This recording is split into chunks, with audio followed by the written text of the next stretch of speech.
In the previous tutorial, we have seen how HTTPS works and how the web server generates a certificate with the private key and the public key, and also how the web server gets this certificate signed from certification authority. In this tutorial, we'll see how to generate a certificate and how to use that certificate or install that certificate in our web app server, and how to make our application secure. There are a series of steps to be followed to do that. Let us go ahead and see one by one.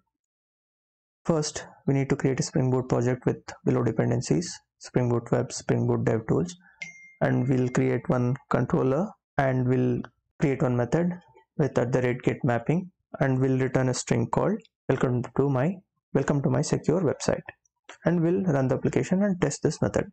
Okay, so I'm not going to create newly, so I've created already with the home controller annotated with REST controller and the getMapping method. And also I've changed the server port to 8090. You can change it or you can leave it as it is. So we'll just run this application first, and we'll see run as Spring Boot application. As you can see here, it is running on HTTP with 8090 port. So we'll go to the web browser and I'll say localhost 8090.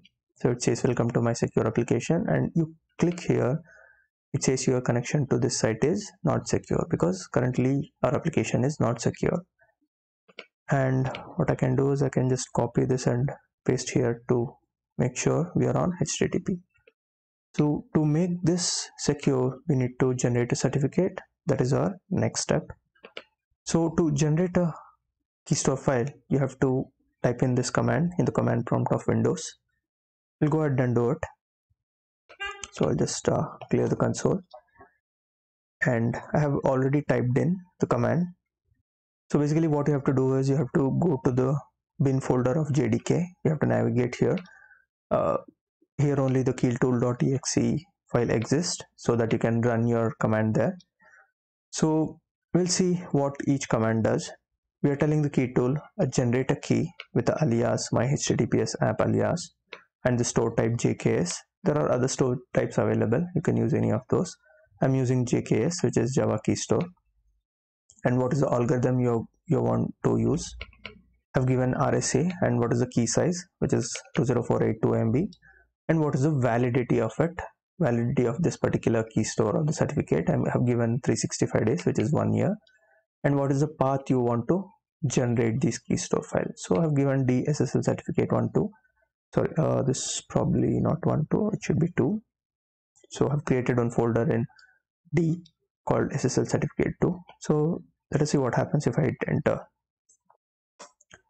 So when I hit enter, it asks for the password. I'll say password as password, PASSWORD. I'll say PASSWORD. So it says don't try, didn't match. Just try again. I'll just try again. PASSWORD. PASSWORD. So it will ask you the series of questions. You just have to enter all the information. What is first name and last name? I'll say Crave Java. And what is the organization unit? Crave Java org unit. And what is the organization? Crave Java org. And what is the city? Bangalore. And what is the state? Karnataka. And what is the country code? I can specify. And it will ask whether the series of information you have entered is correct or not. I'll say yes, it is correct. That it will ask you the password for this particular key store.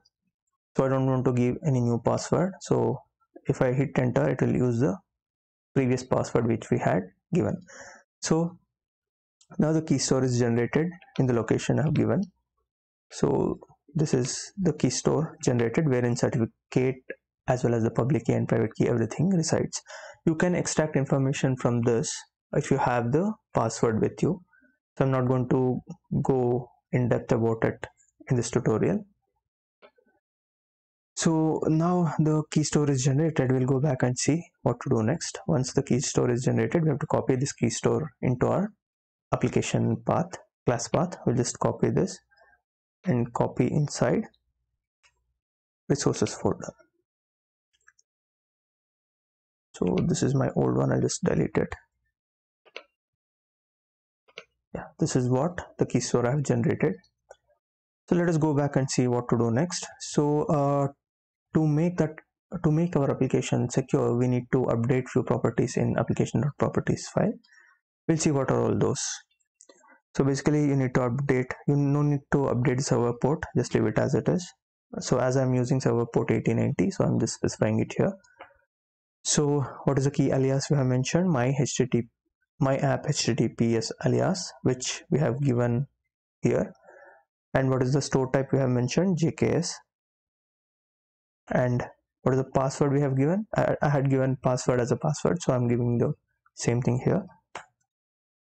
And what is the key store and where it resides? So basically it resides in resources folder, so that's why I've given class path colon the key store location.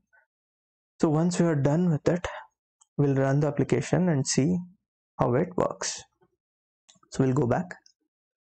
What I'll do, I'm not going to write it again, so I'll just copy it from the notepad. Same thing, the same properties which you had seen, I'm copying it to application properties. So I'll just paste it here, had this already, and the JKS password and the key store. So just make sure everything is right, otherwise the application won't start. My HTTPS app key store.jks. So this is my HTTPS apps key store.jks. Okay, now we'll save the application. Well, now we'll save the file and we'll just run the application.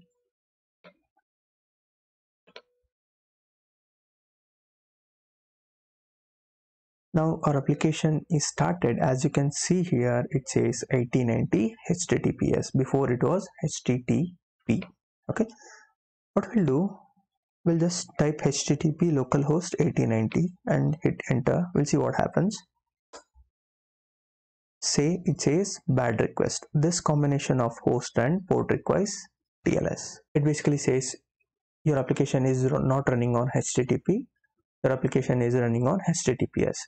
So unless you enter HTTPS, it won't take you to the application.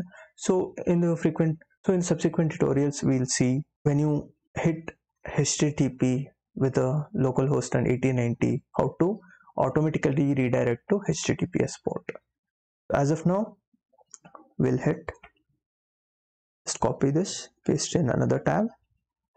I'll say HTTPS. Even though we entered HTTPS, it is saying your connection is not private. See, now the error is changed. Instead of a bad request, now it says your connection is not private. This is why, because as I explained in my previous tutorial, if your generated certificate is not signed by the certification authority, the browser won't identify you as a secure connection. That is why it says your connection is not private. So basically, how to get your certificate generated, how to get this certificate generated signed by the certification authority. So those and all I'm not going to cover in this tutorial. As of now, I'll just say advanced, just proceed to localhost. Even though it says unsafe, I'll just proceed. So as you can see, it is taking me to the application and it says not secure. Your connection to this site is not secure because this particular certificate is not signed by the certification authority. And if I copy paste this, you can see it is on the HTTPS. But also we'll see this certificate. If you click here, it says certificate, it says invalid, it's fine. So we'll see the certification information, the certificate information. So it says this CA root certificate is not trusted. To enable trust, install the certificate in the trusted root certification authority store. So I explained in detail how this mechanism works in my previous tutorial. Please go through it if you have any doubts. So it says it is issued to Crave Java and issued by Crave Java and validity from 2020 to 2021, which had given 365 days. That is why it is giving like this. And we'll see the details. It says what is the version, what is the serial number, and what is the signature of the algorithm, which is RSA, which we had mentioned, and who is the issuer. Issuer is Crave Java organization unit, and rest of the things. And valid from, valid to, and what is the subject. So these are all the information we had mentioned while we are creating a certificate. And this public key information, what is the significance of the public key and how public key works. I've explained in my previous tutorial, and these are all the information present in the certificate.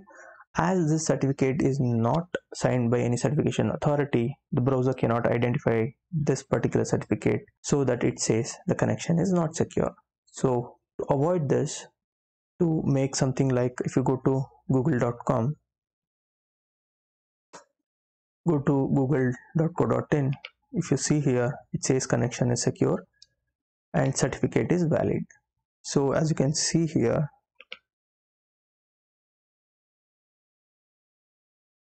so authority information or something like this, I'm searching for the authority. So it says this particular certificate is signed by this certification authority issuer. Some number it has given, so that's fine. So when your generated certificate is signed by the certification authority, then it says connection is secure.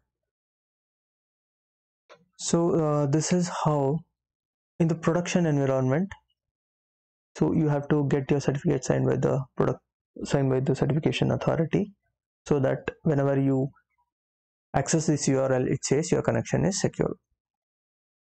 So that's it. This is how you make your Spring Boot application secure. If you like this video, please subscribe to the channel and like it. Thank you very much.